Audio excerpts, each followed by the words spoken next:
Steve Turner is a longtime collector more interested in the hunt than the money. Whether it's stamps, baseball cards, or paintings, he's been drawn mostly to what he calls the stories lesser told. The underdogs. That's how he came to amass a 300-piece collection of photos, pamphlets, postcards, posters and other materials that tell a particular tale. What Black life was like in the Old West, the period from the mid-1800s to the early 1900s. He recently donated the collection to UC San Diego. I'd see a lot of stuff from the things that made the Old West famous, like the Gold Rush or Custer's Last Stand or the shootout at the OK Corral, Turner said. But I also noticed what I wasn't seeing, which were images of the unknown participants. Finding them wasn't easy, at least not when he started the collection about 25 years ago. The first piece, from a silver mining town in Nevada, was a photo of a group of black people standing in front of a saloon. He asked the dealer he bought it from to let him know if anything similar surfaced. "That's impossible," Turner remembered the dealer telling him. "These things are rarer than hen's teeth."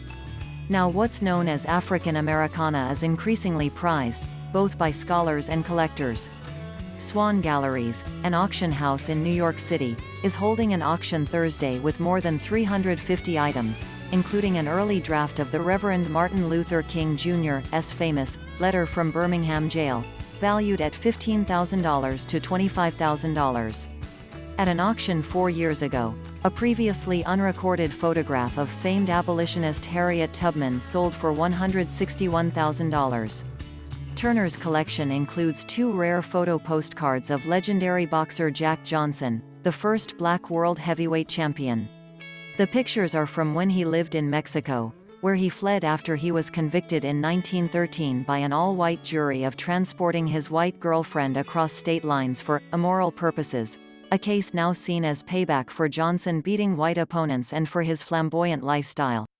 One of the photos is of Johnson standing in front of what is believed to be his saloon in Tijuana. The other is of him on horseback, apparently on his way to the border to surrender to law enforcement and begin serving what turned out to be a 10-month prison sentence. There are also photos of black people at work and at play and of civic leaders and anonymous citizens. There also were photos of Ku Klux Klan members in white hoods, a frightening part of the story, too, for black Americans in that place and time.